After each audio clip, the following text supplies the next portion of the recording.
Well, I'm really excited being able to have this opportunity to visit with you because I get to talk about one of my favorite topics, which is how to use your time in a way that can make a real impact. The average person, if you were to look at the way that they uh, do productivity, what you would find is that the average person in a job will actually only produce for 4 hours out of the time that they're there. That in general, you don't get much more than that. Now, you could say, well, there's other things that you're getting. You're getting things like ancillary conversations, or they may be thinking about things and so forth. But the reality is, in the average church, you know good and well, there is very much there's time that ends up slipping away from you. And so I think about this question: what would happen if I could get back 1 hour in every day of my life? What could happen with that? And I believe that you can. And I want to talk about how to do that. And so I'm going to talk about your private life, and then I'm going to talk about your public life. But I'm going to start with the private life because I think Stephen Covey was right when he said private victory comes before public reality. So what we win in public becomes very critical as far as our impact in our through our private life. So what are some personal understanding about planning? And one key idea is this: a few years ago, I was reading and just thinking through how to be more effective in the use of my time. And it struck me, what if I just gave 1% of my time every day to having more time? Now, that may now sound like a logic loop, but this is where it came to. 1% of my time every day is 14 minutes. And I thought, what would happen if I took that 14-minute period and I gave it over to thinking through how to best use the other 99% of my day so that I would be able to make an impact instead of just kind of moving forward through life and not being sure about whether or not I was really making a difference. And so with that, I like to give you 5 Ds to greater effectiveness. The first is the discipline of choice. And that discipline is real simple. And that is choose every day to live it on purpose. Choose every day to plan on purpose. Choose every day to say, I'm going today not to waste my time. The second is determine the time that you're going to set aside to plan. Because if you just say, I'll get to it, and I'll wait till I get to the office, or I'll wait till I get to church, or I'll wait, very often that all slips away because there's always a pressing problem waiting for you, or a conversation that's looking for you, or someone that just wants to ask you just one thing. And suddenly that time has just gone away. So where am I going to have that time? For me, I've got a green recliner on the second floor of my house, and on the left-hand side, there's some pens and pencils that are set up so that when I start my day, I've got a focus point to plan. Also, I've kind of alluded to this: decide on the place. I know where I go to plan. And by having that ritual and that habit, it keeps me in rhythm.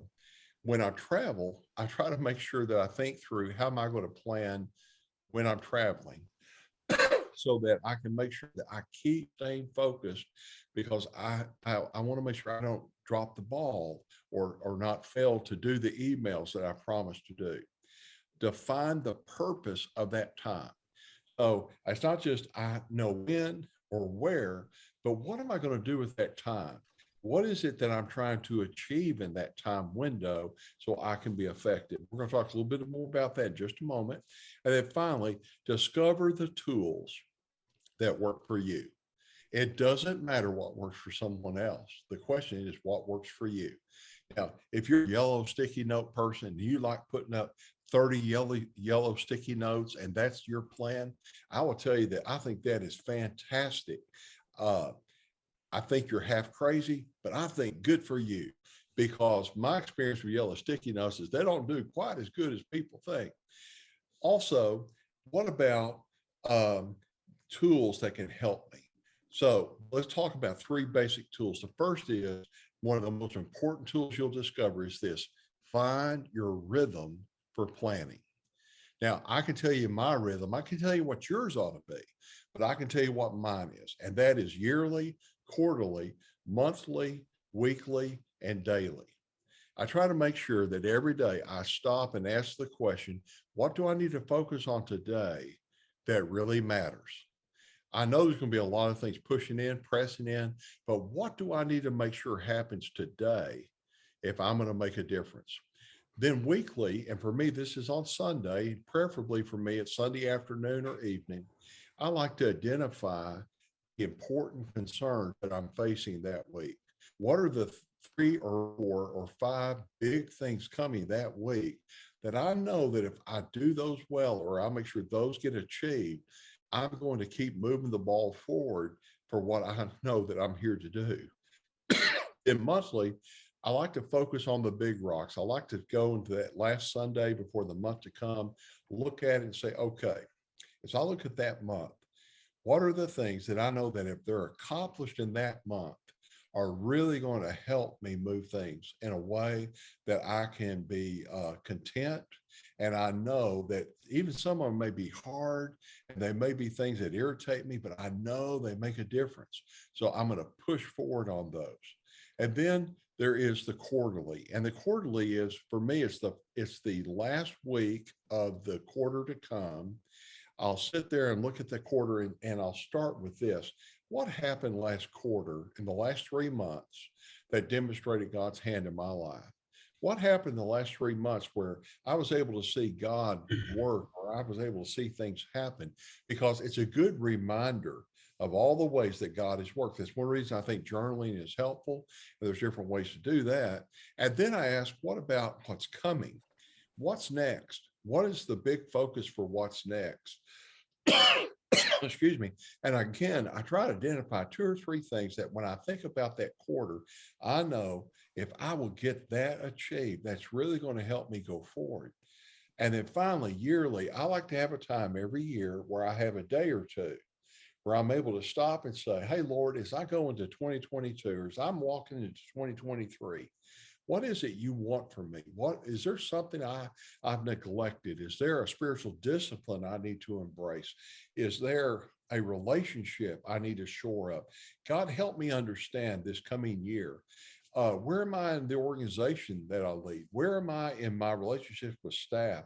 What do I need to do? Because if you don't ask the question and evaluate ruthlessly, you will live unintentionally. And I believe Jesus was very intentional about everything he did. He was intentional about his ministry. He's intentional in disciples. He was intentional at every step of the way. And I believe I'm responsible to model that too. A second tool is shape your focus. Now, Eisenhower in World War II did a great work of talking about a matrix of what's important or urgent, or not important. And Stephen Covey took the same type of matrix and moved it over to a time management tool. And I'll let you read that. But what I want you to think about is this. There are some things only you can do, and there are some things you never should do, but there's many things you can hand to someone else to do. And they may not be 100% of who you are, but 80% of close enough works in horseshoes. So just know there's some things you ought to toss. And then finally, make sure you sharpen your saw. Make sure in that you do it on purpose. And by that, I mean, you're doing it intentionally. You don't hope you get better at what you do. You grow in what you do. You do it with focus. I find it very helpful once a year to read a book that's about time management or strategic planning or things that help me remember. And finally, be on time. And by that, I mean this. It's better to prepare for what's coming than to show up and then try to recover from it. So I try to anticipate what's happening in the future, like with the pandemic. I couldn't anticipate it was here, but I could anticipate what might be next. So that's why we pulled Canoe in the Mountains, why we did some other things. So the other thing I want to point to you then is into the public reality. And I'll be a little briefer on this one. And that is, I want you to think about flexible rigidity or rigid flexibility. And that is, there should be structure, but there should be flexible. The key idea is that planning frees you and your future. Planning should be strategy driven, not a repeat of last year's calendar. it should have a long enough runway to be effective, because too short a runway and you'll crash the plane. So the bigger the event, the bigger the strategy, the longer the plan has to be. Build a team around you. Even if you're by yourself, get a couple of lay people you trust that you can speak to and talk to, and they speak to you. And find tools and models based on your setting. By that, I mean, if you're and especially if you're a single staff church and you're going to say, okay, guys, we're all going to do this big cumbersome tool, your folks aren't going to respond to that. Your tool has to fit you. It has to fit your context. More critically, it has to work. And a tool that you won't use is just completely useless. We call those boat anchors, not one you want to tie on to, one you ought to get rid of. And then finally, start now. You might say, well, I got to wait till December so I can plan my year. No, it's January. No, it's not, come to think of it. It's February. So jump in and go ahead and start looking at the rest of this year and get ahead of the game. You've got enough time to plan well for the fall at this point, but you'll have hardly any time for the fall when it comes. Then there's some tools that'll help you. One is making time to multiply your time. And that is, if you'll make sure that you set enough time off to plan and to plan with your team, it will multiply itself in the long run. Also, work the tool, work the models that you're working with, but do it intentionally. I'll tell you as a leader, very often other people will suddenly say, oh, we don't need to revisit that. You've got to always be ruthless to go back and say, well, let's talk about our plan. Let's talk about where we're going. Let's ask God if he's still in the middle of this, or if this is just bad pizza. And so we want to make sure that we're always in the center of what we believe God is doing.